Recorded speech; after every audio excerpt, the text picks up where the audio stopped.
Let's begin. Today's November 28th, 2024, and we're solving the Daily Turing Machine Puzzle. Today's puzzle uses the following 6 criteria cards. Criteria card 2, 6, 10, 16, 21, and 22. And the puzzle uses the purple verification cards. The code above is your way to get more information on today's puzzle by searching the code on turingmachine.info. Let's go solve. So in the grid above, we've got our 6 criteria cards. On the top row, we've got criteria card A, criteria card B, and criteria card C.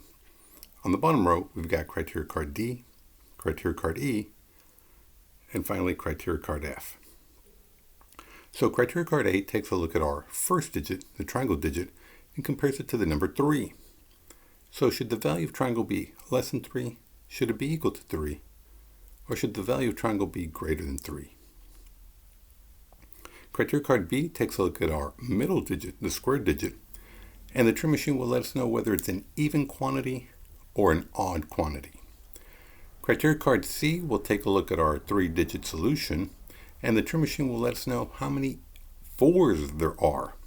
Are there no 4s? Is there a single 4? Perhaps 2, maybe even all 3 or 4. Criteria card D, again, takes a look at our 3-digit solution, but this time it'll let us know a little bit about the ratio of even to odds. Should there be more even than odds, or should there be less even than odds? Criteria card E, again, takes a look at our 3-digit solution, but this time it'll let us know a little bit about the structure of the solution. Specifically, it can let us know whether there's a pair, as in the example 131, or alternatively, there are no pairs, but there are 2 different scenarios. One where all the digits are different, as in the example 134, or all the digits are the same, as in the example 222. And finally, criteria card F again takes a look at our 3 digits from triangle to square to circle, and will let us know a little bit about the ordering of the digits. Should the digits appear in an ascending order, meaning that they are increasing, as in the example 135, or should they appear in a descending order, such as, or decreasing, such as the example 421, or could the 3-digit solution have no order? So let's look at the example of 231.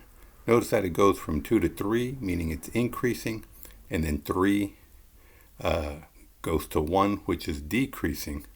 Of course, you could have a solution or a code that is decreasing and then increasing, but really it's that shift from one direction to the other that's one way to define a 3-digit code as having no order.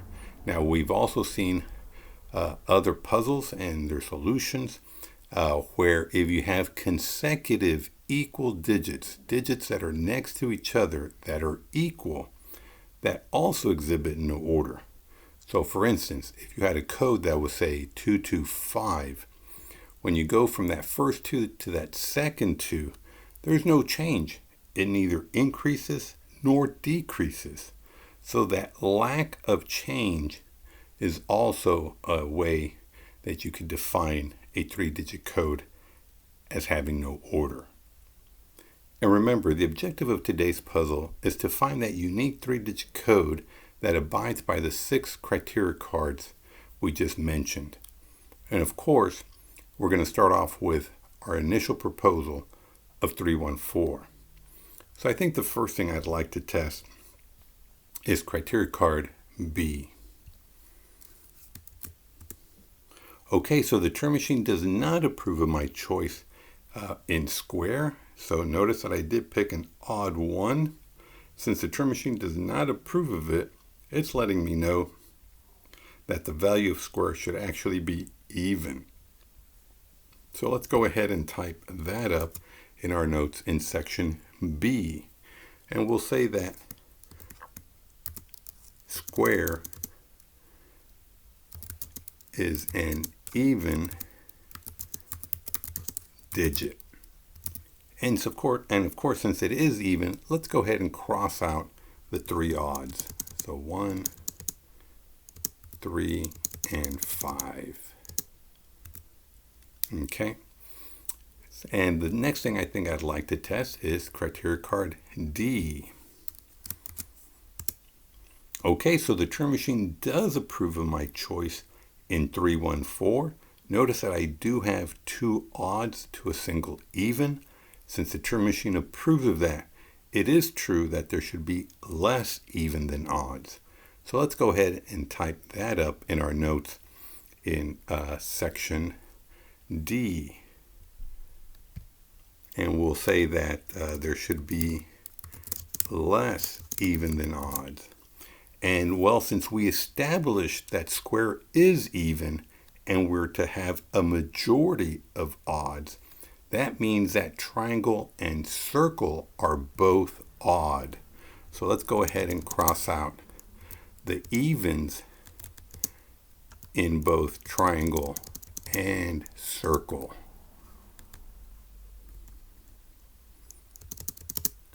So basically we're looking for a solution that is odd, even, odd. Okay. And so basically that means that criteria card C can only mean that either the 4 is there or it's not, meaning that square digit is either a 4 or a 2. So that is a 50-50. But I think I'll leave that for the second round. Let's go ahead and test criteria card A. Okay, wow, so the Turing Machine approves of my value for triangle. It is exactly 3, and that's what the Turing Machine agrees with. So very fortunate that it turned out that way. So let's go ahead and type in A that yes, triangle should equal to 3. Well, let's go ahead and cross out the 1 and the 5 in triangle.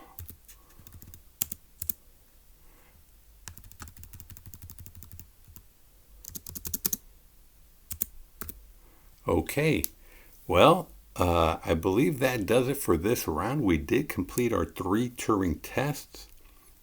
We're now going into the phase where we'll be discussing how to construct a good second round proposal. So notice that we did not test criteria card C, as we mentioned earlier. That is a 50-50. It's either going to be a 2 or a 4. And we did not test criteria card E, where we are finding out whether there's a pair or not, and nor did we test the ordering of the 3 digits. Now I will say that I postponed. I would typically play E, but if I remember from other puzzles, criteria cards E and F have a great relationship, so to speak, and that is that we can actually deduce them both. So I believe this is how I will deduce that there should be no order.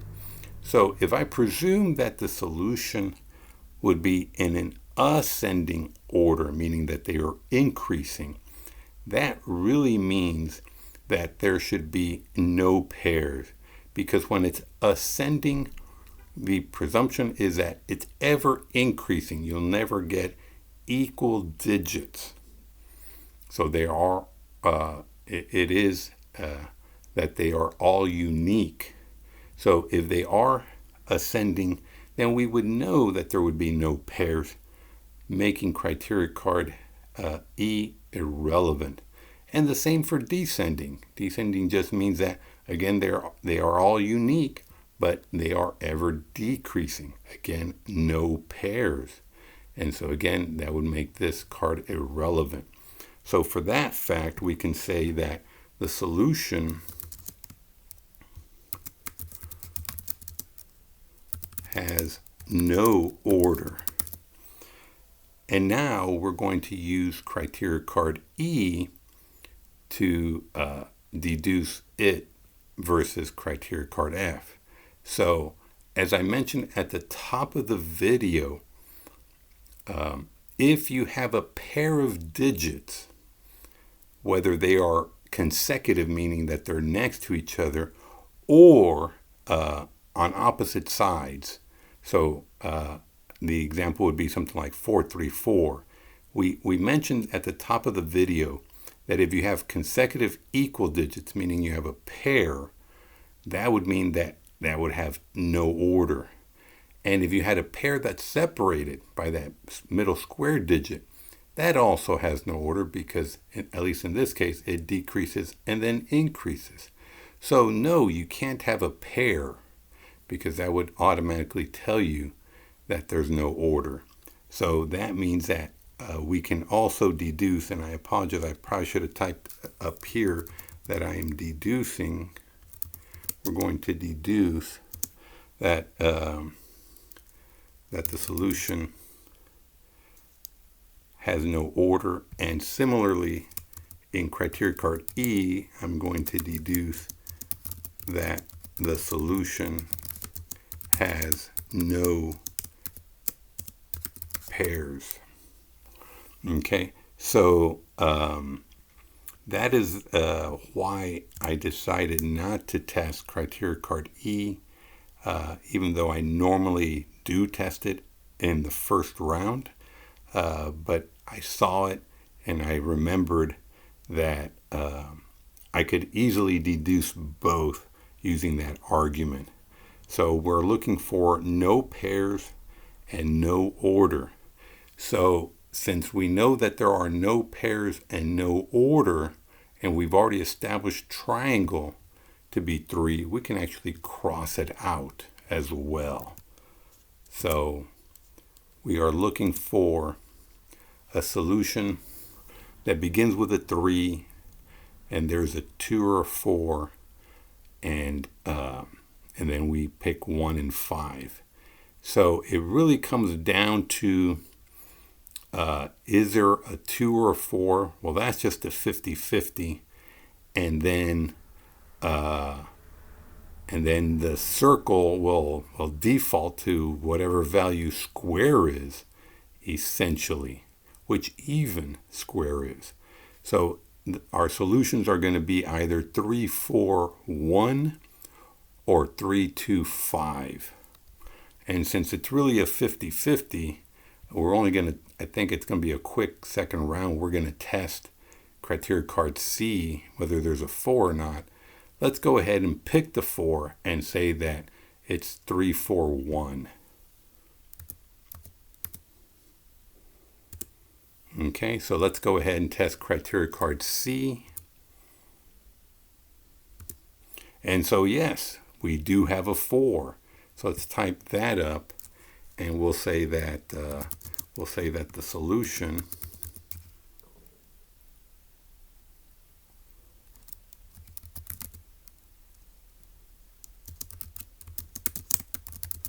has a single 4 digit. Now, I do apologize. Seems like I'm experiencing a little bit of lag, but we've already established that it's a 4. And so, yeah, I believe the proposal, that's our solution. It's going to be 3, 4, 1. So I won't cross anything. Let's just get to the verification. And let's type up 3, 4, 1. 4, 1.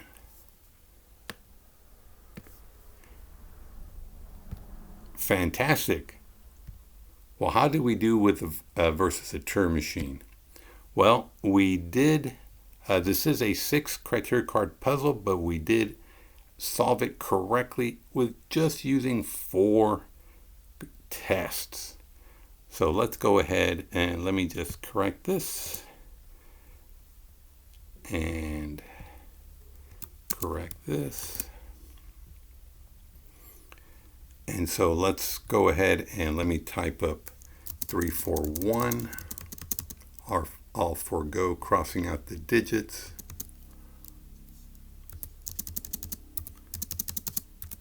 And so we did do A, B, D in the first round and C in the second. And the only failure was B. So let's go ahead and type that up. A, B, D, then C.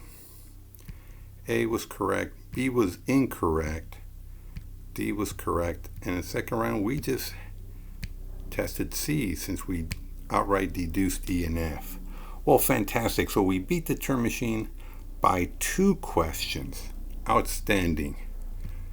Well, I'm definitely doing a little bit better memorizing certain criteria cards that do help out in deducing them outright. I don't write them down. I just do it from memory. I think there was a puzzle not too long ago where I forgot one of them. But it's always great. You kind of push yourself and better yourself. And that's what happened in this puzzle.